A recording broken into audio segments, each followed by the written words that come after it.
A lot of things aren't going so great these days on a societal level, but have you ever wondered why, instead of trying to fix all that, people in positions of power appear to be actively making it a whole lot worse?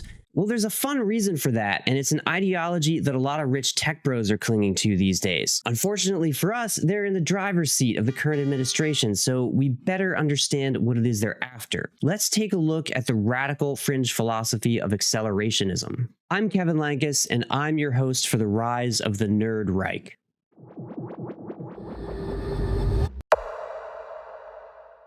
My original understanding of accelerationism reminds me a lot of the movie Batman Begins. The villains of the film, the League of Shadows, move throughout the centuries and identify points in time where a civilization is in decline, and then they deliberately accelerate that decline so they can rebuild from the ashes. This is quite literally a comic book villain version of an ideology that's actually slightly difficult to pin down because it's a mix of various ideas from people who aren't philosophers or intellectuals and just like things they think are cool. So it's basically an ideology built like a Lego structure that one toddler wanted to be a dragon and another toddler wanted to be a toilet. Sometimes decline is not always the thing that's accelerated, and it may not be involved at all in other people's models. It seems like others still even believe that things could just speed up forever and somehow nothing ever breaks. Like I said, it's pretty haphazard. It's a loose-fitting ideology all around at best, and it's a fringe movement to begin with, so there aren't even a whole lot of primary sources to sum up into a cohesive philosophy, and the ones that do exist are all over the place themselves. But let's take a look at some of the key points that we do know for sure. The term itself first appeared in the 1967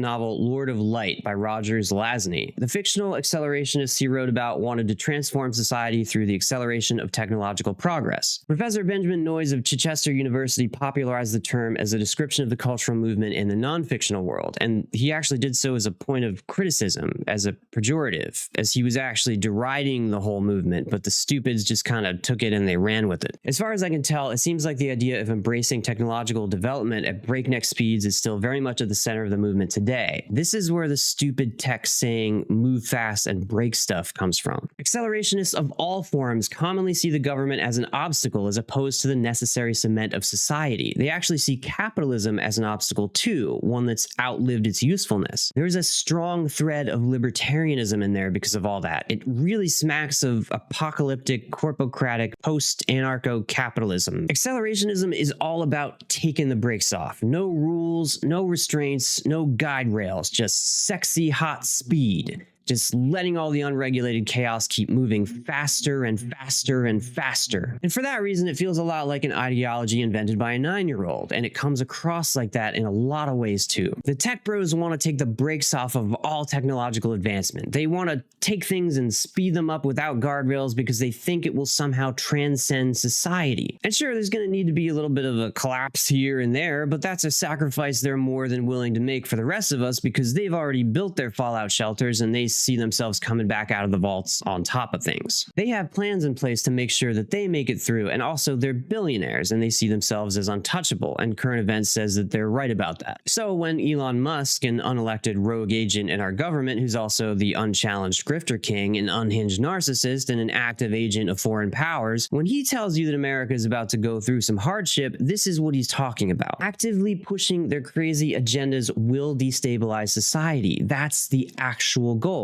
And as we come through to the other side, they believe it'll be with them as techno-fascist overlords of their own micro-fiefdoms. Cemented in the 2022 book The Network State by Balaji Srinivasan, the primary idea is that techno-capitalists have nowhere higher to take their companies after a while except to just form their own countries. Capitalism has taken them as far as they can go, and companies have to transcend those limitations. Srinivasan, who doesn't like people to use his last name for some reason, so I'm going to do that, also started what he called a network school, where he took people for 3 months and got them to pay a ton of money for sketchy returns, and he published absolute nonsense things like Bitcoin is the successor currency to the US dollar and that AI should make rules and laws instead of people. It all just sounds so absolutely batshit, and like if a friend told you any of this at all, you'd be legitimately concerned for their mental health, and you might even throw an intervention if it got as bad as Srinivasan has taken it.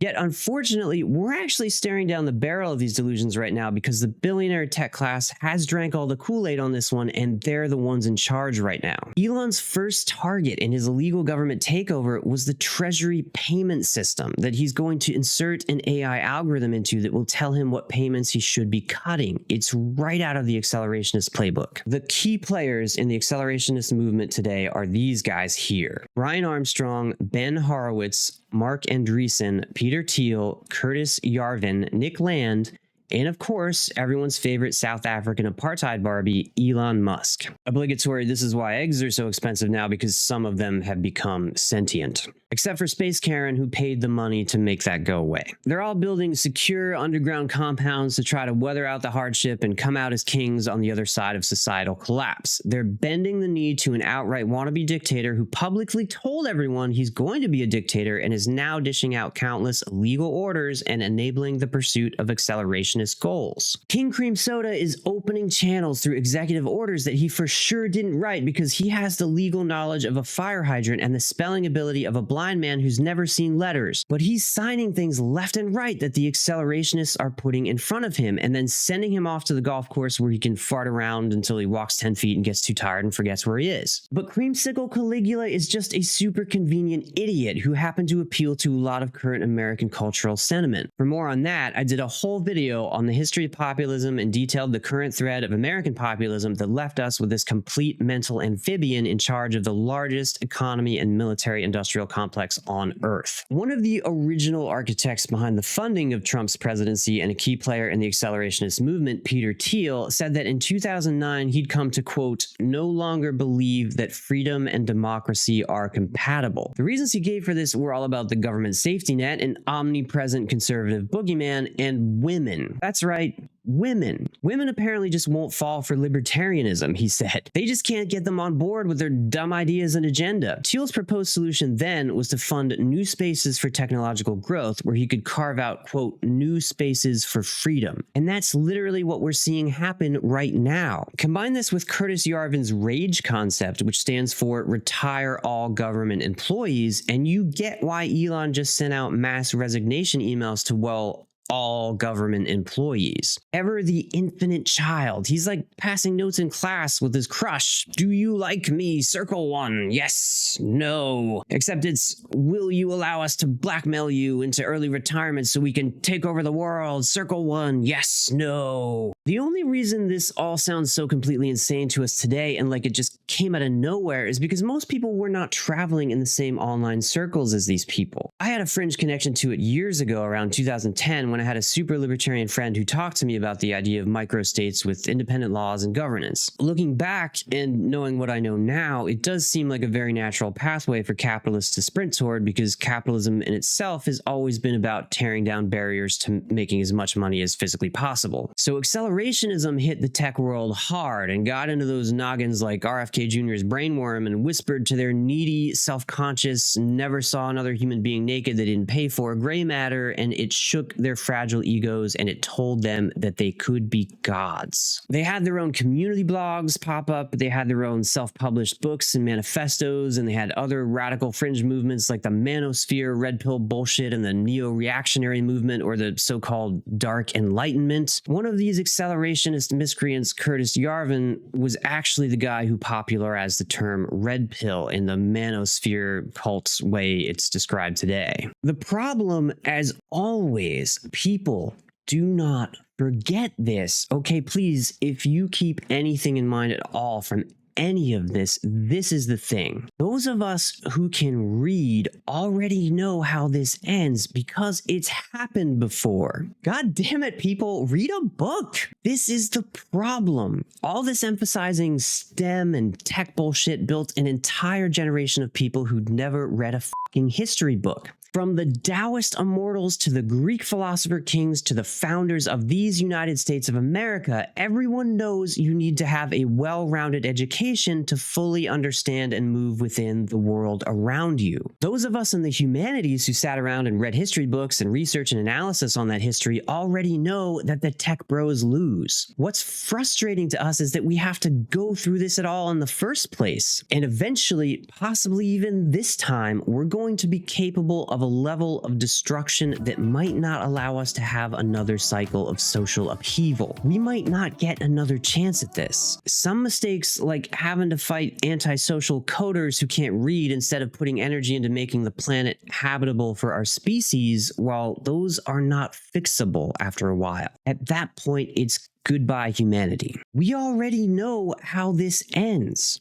because accelerationism is itself a successor movement to the Italian futurists of the 1930s. They got these exact same tingling nipples over the industrialization and mass production. Surprise, surprise, they wanted to take the brakes off too and just let it go and see where it takes us, because like the modern tech bros who are just grown-up kids with no one to sit with in the lunchroom, they thought it would accelerate us into some new mystical singularity state of humanity. The whole thing is honestly very woo-woo, which might surprise us because we're talking about people who pretend to be ruled by the material world alone. All these grown adults who like technology so much seem convinced in a weird kind of new age spiritualism run by their completely manufactured anthropomorphizing of machines. It's weird. One day you walk in on little Zuckerberg trying to bang a toaster and you know that you've got a burgeoning accelerationist on your hands. There is absolutely a major religious component to this. I read a fantastic book recently called Astrotopia by Mary Jane Rubenstein that dives into the divinity of tech and the biblical undertones of the billionaires who are treating space, for example, as another aspect of manifest destiny and the zealotry of imperialism. Okay, so can anybody guess what happened to the Italian futurists, by the way? The same thing that's happening to the radical accelerationists right now. The Italian futurists were directly absorbed into Italian fascism under Mussolini. Our current accelerationists are willingly acquiescing to American fascism under Mango Mussolini. I don't even think anyone is even trying to be super sneaky about it, because they probably don't even know how their own story ends, because again, we have a lonely, sad children who've grown up to obsess over how other people feel about them and accumulate worldly material things and engage in the pursuit of the concept of cool. And they don't have the self-awareness or the historical knowledge to know they're the baddies. There's another even more disturbing version of accelerationism that's worth mentioning before we get out of here and start giving all our appliances the side eye. Did my oven just Heil Hitler? That's why we need to replace all the gas ovens. There's a super right-wing and extra crazy militant form of accelerationism where adherents can't hold thoughts as complex as technology is cool, so in their lower form of ideological thought, they aim to spark a race war, because they believe it's necessary to finally establish a white ethno-state. They think the different races actually have different biologies, different cognitions, and different chances of faring in today's society. This is empirically false and always has been, no matter how many times this racist fake science has popped up throughout history. Again, these people don't read books. This form of accelerationism looks to accelerate racial tensions and boil the pot longer and hotter until things explode. So if it seems like people are trolling online in order to escalate tense and uncomfortable dialogue, well, they really are. This is what they're doing. They're trying to actively make things worse in order to collapse the whole social order and make their own, where people who look different than them don't exist. Of course, these forms of accelerationism are actually not that far apart, especially historically. Accelerationists believe that democracy is obsolete. They believe in deregulation of businesses and kneecapping the federal government, and in completely gross racist pseudoscience bullshit that's basically just modern eugenics. You can see it with your own eyes right now. This is why the executive orders are coming in to eliminate diversity, equity, and inclusion policies, and why certain terms surrounding intersectionality are being scrubbed from government materials. Over 8,000 government web pages have been taken down so far. This is where the recent executive order on Palestine is coming from. Some say that Trump is the first truly accelerationist president. Those who like the ideology are excited by him. This tracks with all the tech bros kissing the ring. His personal philosophy is clearly just narcissism, but the outward effects do line up with the accelerationist agenda at both key junctions of deregulation and racism. So if you've wondered why all the chaos is swirling with seemingly no connective tissue at all, well, there it is. For further reading into the people and concepts at the forefront of accelerationism and this new age techno-fascist mysticism, my sources will be down in the didgeridoo as always. The Nerdreich newsletter by Gil Duran, where I took my intro verbiage, is down there, and it is a really fantastic resource into this truly bizarre and terrifying dystopian objectivist theme park we're living in now. It's like Jurassic Park, except all the dinosaurs are Ayn Rand. So there it is. Some rich assholes believe that civilization and social upheaval could be cyclical, and they believe that they're God's gift to us for their insight and wisdom into not only steering that cycle, but crafting the world that emerges from the ashes that they themselves are creating from the world they're deliberately burning down. What do we do about accelerationism right now? Unfortunately, not a lot. The time to do anything about it was during the 2024 election, but not many people fully understood the pseudo-intellectualism behind the toddlers who were pulling the strings with their levers made entirely of billions of dollars. Before that, it was moving through the shadowy places on the internet where the neckbeards and incels congregated to red pill each other, and not many people took that very seriously. I sure didn't. The current situation is dire. If we can fight the fire hose of bullshit spraying insanity directly into the foundational rule of American law, then we might have a shot at avoiding the micro prisons of the microstates. Is a micro prison just like one tiny cell made of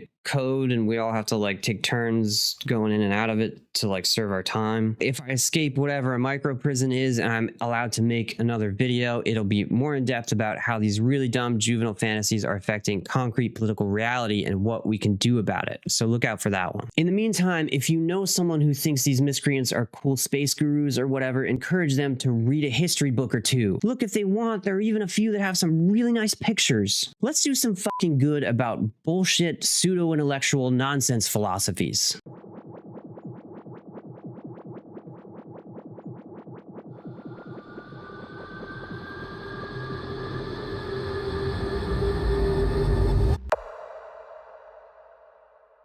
Vroom vroom, I pretend to be so smart, but nobody likes me. I guess I'll take over the government and make everybody like me.